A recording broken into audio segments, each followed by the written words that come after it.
much stuff floating around. I don't know. People trying to say they wasn't together. Basically was trying to get into a threesome.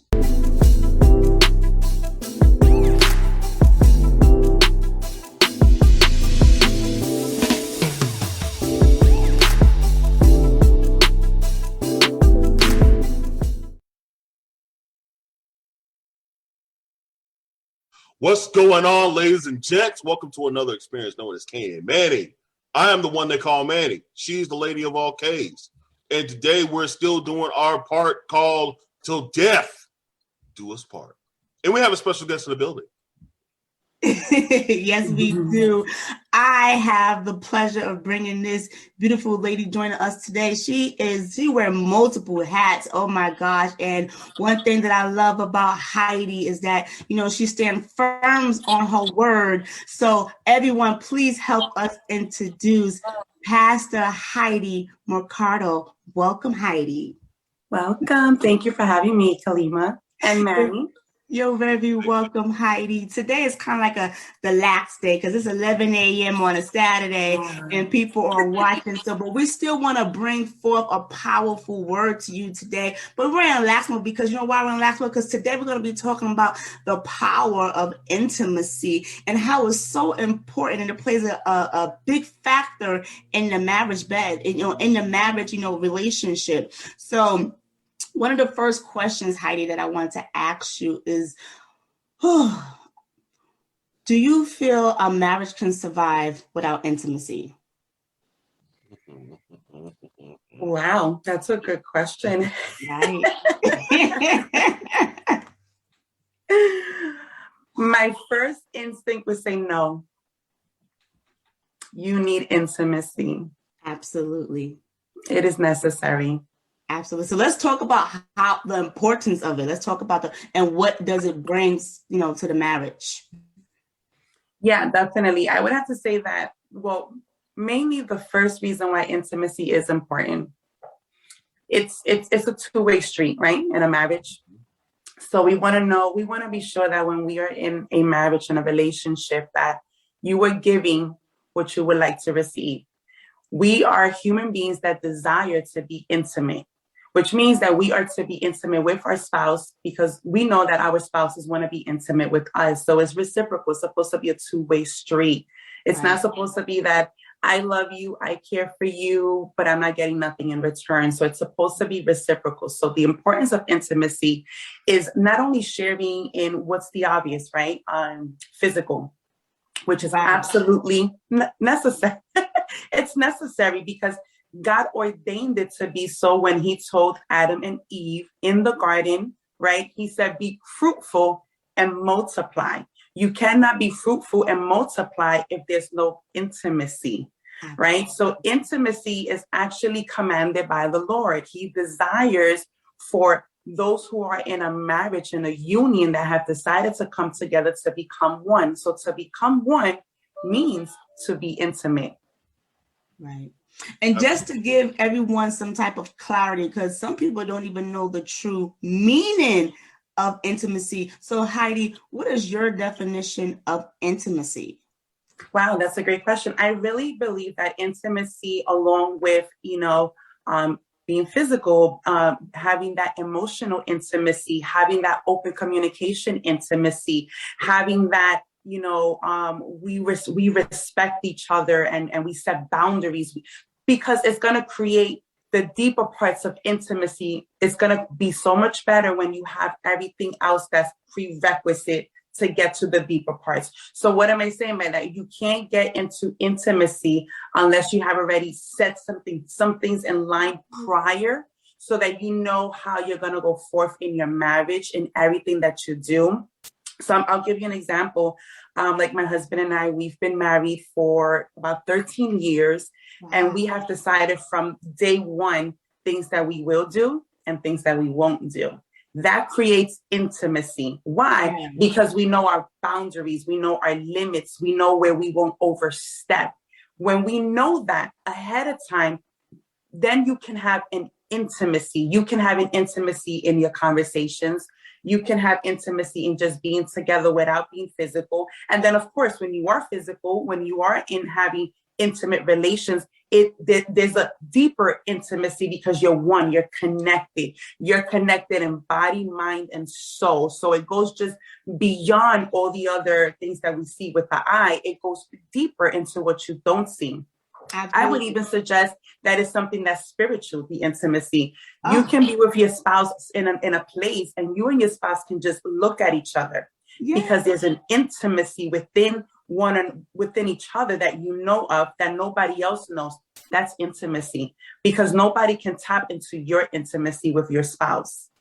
I love that. And as you was talking, it popped into my head that, I just want to say a little nugget to the men, especially if you feel like you are struggling in this area. See, sometimes, like you said, they think it's just physical, but you just pretty much broke it down. It's emotional. And for a female, because we feel like we do so many things and we wear multiple hats, we really need you to come in and understand that, by helping us, especially helping us in the household, that does so much for a woman's mindset, because she has 1,000 things on her mind. So fellas, if you can just even help your ladies get to that, comfort zone. Oh, you know what? I know he's going to step in and help. That makes her feel a lot better, because, later on, you want her in that alone space. But by the time you get to that alone space, it has to lead up. Like you said, it has to lead up. What are you doing throughout the day? So when you get her in that alone space, she feels ready and she wants to, open herself up to you.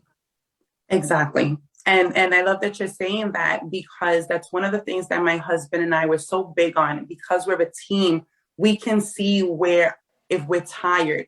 So I'll give you like another example. If he comes home from work, right? But he knows that I've been home all day with Hannah, our 2-year-old, right? Which can be pretty exhausting, taking care of a toddler, right? So let's just say normally the house is clean, but let's just say he walks in and it's not completely clean. He will take that into consideration and say, well, I know my wife's been home with our daughter. Let me go ahead and make life easy for her and begin to clean. So my husband will come home after working an 8-9 hour shift. And if he sees something that's dirty, he'll begin to clean. Why?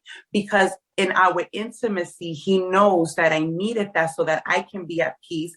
Because guess what's going to happen later? If I know that there's nothing left to do, I'm free for my husband. Right. Intimacy in any area that you want to name it. You understand what I mean? Right.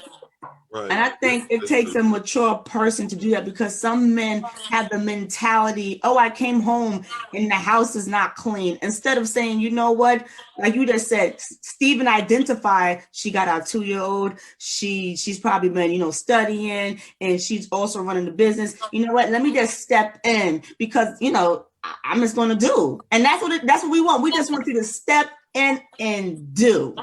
Now, Manny, what you got to say? I'm sitting back listening to both of y'all, to be honest with you, to talk about intimacy. Sorry. Now, Heidi, I do wanted to ask this question.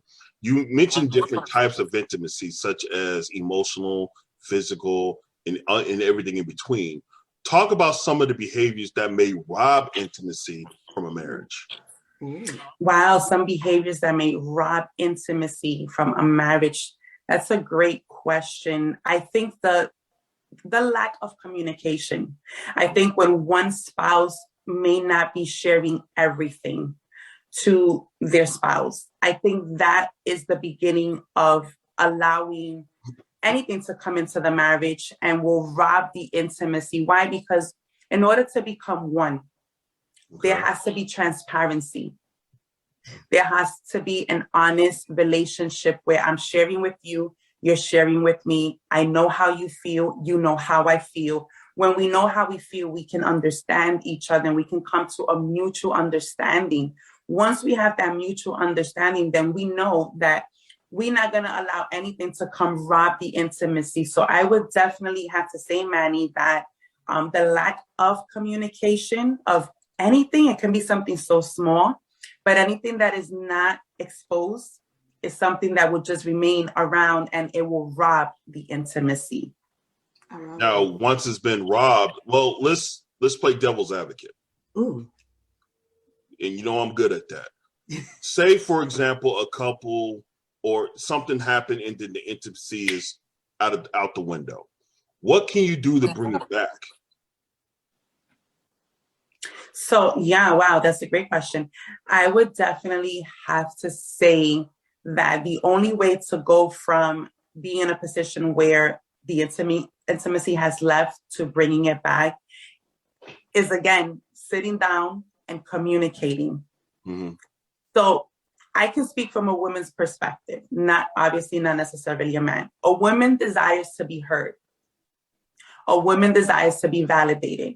A woman desires for her spouse to let her know, I hear you, I feel you, I understand what you're saying. So bringing that back in would be the first step, is that both parties will come and sit down together, having been that they have realized that intimacy has been robbed and gone. So how do we bring it back? Let's talk. Let's go into those areas that what was it that caused, first of all, the breakup of the intimacy? What happened?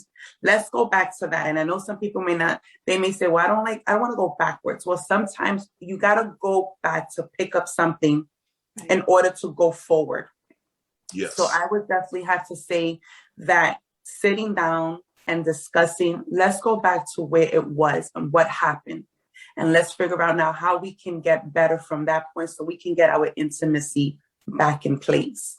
And I want to piggyback, guys, and help me out. I can't think of the name of this movie, but it was a story about a husband and a wife, and you can tell there was strife in their relationship. And I think at one point, the wife just gave up. So the man went to his father, and the father gave him advice, and he's like, you want your wife? And he said, yeah, I want your wife. He said, so fight for your wife. So the father just tell him, do something every day. So I think for the first week, he was doing something every day, and she was just like rebuttaling. She wasn't budging, right? And he was getting so frustrated, and he went back to his father. He said, it's not working. And his father laughed at him. He said, it's only been a week. He said, keep doing it, right? So the wife, she put herself in a position where she checked out and she was seeing someone. So he knew, but he was still trying to get his wife back. So he was consistent for 30 days. He went a little bit longer than 30 days, right? And then she started to take notice.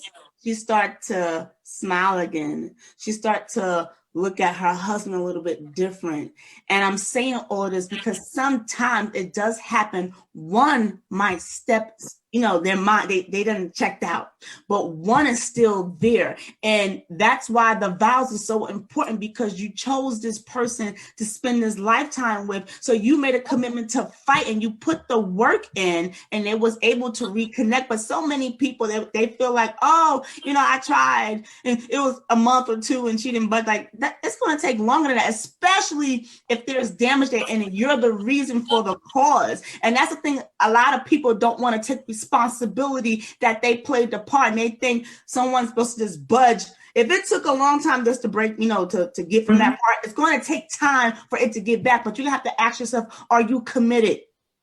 And a lot of people don't want to be committed. They just want, and I think people just jump around. And that's why a lot of people don't get the satisfaction they need, because you're still jumping. Where's that contentment where you say, you know what, I'm firm in this. I'm firm in my marriage. I'm firm that I want this. I'm firm that she's the one. Where's that at? But it takes work and it takes practice. And another thing too, people don't put their practice to work. Exactly. I completely agree. And it's interesting. So the movie that you're referring to is Bulletproof. Yes, there you go. Yes. I couldn't think of it. Thank you. But I love that movie. Never seen it. Yes, and they even had a book after that, which, let me tell you, in my practice and the work that I do with pastoral counseling and so forth, when I've sat down with many married couples, there was one time that was a book that I actually gifted to a married couple, and they did practice it and it did work. And I'm going to tell you why it worked. It wasn't because of the book. It's because of the content in the book, because love covers over a multitude of sins. So if you recall in that book, he kept showing the love. So even though she wasn't always receiving it, but the more he kept on showing it, the consistency, like you said, Kalima, was the key. Because if you really love someone and you are really committed, You're not going to find it a burden. You're going to keep doing what you know you're supposed to do as the other spouse, whether it's the wife or the husband. Right. Absolutely. And those are great advice and great words, ladies. And I wanted to switch gears real quick to a couple that are just in the dating phase. What advice can you give them to help grow their intimacy where it possibly could lead into marriage or lead into something that's very, very long term? What advice would you give to them? Wow. So great question. So after being married 13 years, of course, I would have to say from my personal perspective is setting boundaries from the very beginning. Okay. Because I think sometimes when you meet another person you're dating, it's the fun stage. It's I find you attractive, you find me attractive, as we find each other so cute, right? So we miss the actual, and I don't want to say like we don't really show our true personalities or true colors, but let's keep it real. Because we're in the dating stage, we're not really being all of us. Right. Because there's some parts that we're reserving, right? Mm-hmm. We're not showing everything. So I think the key is that you want to know the person when they're upset. That's a big one. That is. I have to see you upset. I have to see what's your anger level. If I can see your anger level prior to marriage, that'll give me, I would know, do I want to go forward?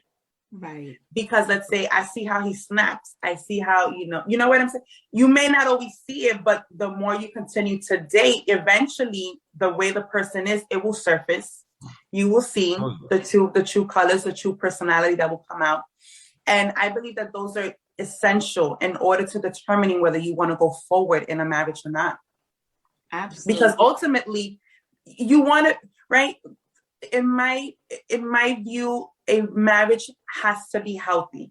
Am I saying that it's going to be perfect? No, perfection is not healthy. What I mean is that you want to be in a marriage that you know that your spouse or, whomever you choose to marry, that their response in situations is going to be to a level where you can deal with. Are you willing to be with a person who snaps, who's angry, or who, is always yelling? Mm-hmm. Is that okay with you? Are you okay with that? Prior to saying I do. Right. You understand what I'm saying? So I think that when you're in that dating stage, I think the best thing to do is to really continue to get to know each other, know what gets you upset. And guess what? You want to see them upset. You do. You do. You do. Because you want to see their response. You want to know how they're going to respond when they're under pressure. Right. I totally agree because you don't know how, because once you see them in a certain stage, you'll know how to react moving forward. Now, I'm always a firm believer of I have to see this person when they're happy, sad, angry, pissed off, whatever, because it gives me the mental note of how do I handle this moving forward? Or can I handle this moving forward? Right. Because a lot of times they get to that mode where it's like you're trying to harness King Kong. And you can't do that unless you have reinforcements. And unfortunately, when you have reinforcements to bring something down or bring that person back down to a normal level, then more than likely it's just like, okay, can I handle this moving forward? Because a lot of times, a lot of people can't do certain things. But at the end of the day, you have to know what your partner is and how your partner is going to react when it comes to certain situations. Kay, you got something? Yeah, I said, and I wanted to piggyback because we're talking about the levels of the angers, right? And can we deal with it? But then I also know there's a space in there too that person has to take responsibility for their action, how they're feeling. And then the other person on the other side, the other spouse can be like, you know what, maybe what triggered that? Why are you there at that level? And can I suggest something to you? Can I suggest you go to counseling? And then, if that person is open-minded to, and you see them putting in the work and the action, then you be like, you know what, I might be able to, stay in this relationship because that person is putting the work. See, and that's the difference. You got to be with someone that's willing to put in the work. And that it just goes back and stands on what I said earlier. You have to see that because, you know, we're all at different stages of our life. That can be the mate for you, but if they don't have certain things in order, you're not going to want to proceed forward with them. So I'm a firm believer, and I told you this before, man, I'm a firm believer on timing. You can meet someone, but it might not be the right time for you to pursue that relationship, but at least you can kind of have some type of substance how that person is, and then you're allowing them to grow and flourish. Completely agree. Absolutely. I mean, you just nailed it on the head right there, because a lot of times, you know, and I'll speak for men. Sometimes men are not sure how to give intimacy because they only think of one level of intimacy, and I'm not going to say the word because I promised you that I was going to mention it, but it starts with the letter S, and it's just one of those moments where we're grown here. I know we're grown here, but I told you told me to act accordingly, so I'm going to honor that wish. But moving on, it's just more of, you know, and I'm speaking to the men. Men, know your partner. Know what makes her tick. Know what makes her upset and what makes her happy. Know her love language. I know we talked about it in a previous show. I'm not going to get too much into that. However, I do want to express to guys here, especially if you're single, know your partner and know what's good for them, because a lot of times, not everybody, if you feel like this relationship worked because of this, don't come into the next relationship thinking that same thing is going to work, because 9 times out of 10, it may not work, because they're two people are not created the same. Right. Let's be real. Not all men are created equal. I mean, even though that statement is very, very true in the matter of fact, but in the same sense, in this context, it is very true, because again, we tend to do the same things over and over thinking it's going to work. No, you have to evolve as a person, because that person is going to evolve as well. Absolutely. And I think also too, Manny, too, I just want, I'm happy you spoke to the men real quick, but I also want to speak to the men too, that I think a lot of times they might be afraid of that word intimacy because, one, they didn't have the true definition, but Heidi, thank you for the definition. And two, they're not in tune with themselves, and, and they're scared because that requires them to open up and go to a new level. And, again, so many men carry the fear because, like you said, Manny, because of maybe failed previous relationships. But if you're going to meet someone new, you can't bring that same mentality into the new one. You have to give this person the time and the space. But over time, if that woman creates that space for you to feel comfortable, then I think that's amazing. And that's how most men know she's a keeper. That's like they always say, it doesn't take men that long to know she's the one, because I think that's one of the biggest things. If we create that safe place for him, he can appreciate that. Exactly. That's the truth. I think that you totally hit it right on the nail when you said that. So even like with what Manny said, know your spouse. In this case, know the partner that you're intending on marrying, so much to the point that you know everything. I can't even stress that enough. You have to know what you're getting into before you get into it, to avoid from divorce taking place. Right. Mm-hmm. And before we leave, guys, because we are running out of time, because this is actually a good segment, but Heidi, I just have to ask you one question, right? Sure. So, sometimes we all have long days where we're working. So how can someone create intimacy with their spouse during their day, during the work day, because they're not home yet? How do you give that? What is some advice or give an example of that, something that you and your husband may do? So creating intimacy. Oh, you mean so while he's at work and I'm at work? He's at work and you're at work. Like, what are you guys are doing in between? Like, so definitely, there's times that we would literally like send each other some texts. So we would send each other some fun stuff, okay? And I think you know what I mean, right? So we would send each other some texts like, hey, I love you, I miss you. Those cute emojis. Keeping it PG. And I think that definitely creates a kind of intimacy that when we know that we're both going to be off work, we're looking forward to seeing each other because we're not forgetting about each other throughout the day just because we're working. So we still stay in communication. We're still that couple that he'll get in the car to go to work and he'll call me like 5 minutes right after. Like, hey, everything's okay? I'm like, everything's fine. So I think just having that connection definitely creates that intimacy throughout the day. I appreciate that because a lot of people feel like, oh, we have busy schedules, so we don't have time. So that's why I ask you, please provide that example because you have to get creative. You really do have to get creative. You can't, and you also don't get to a place of contentment because then that gets boring. So you have to be able to spice up and you have to be able and willing to come out your comfort zone, but at your own pace because, it feels good when you can move at your own pace. But with that being said, everyone, I appreciate you watching us this Saturday morning at 11 a.m. Continue to follow us here at the Lady K Chat podcast on YouTube, Instagram, and Spotify, and Apple, and all those wonderful social media spaces. Now, Heidi, if the people wanted to follow you, how can they follow you? Well, they can definitely look me up. I am on Facebook. I'm on Instagram, definitely by my name, Heidi Mercado on Facebook. And on Instagram, you can find me at IamRise777. And you also have a YouTube channel too, right? I do. Yes, I do. And definitely you can find that under Rise. Okay, wonderful. Thank you, Heidi. I appreciate you joining us. Thank you for having me, Kalima and Manny. You're welcome on Kay and Manny. Everyone, thank you for listening. Have a great night. And don't forget to visit our website at www.ladykenterprisesinc.com. And we'll see you next Saturday here at 11 a.m.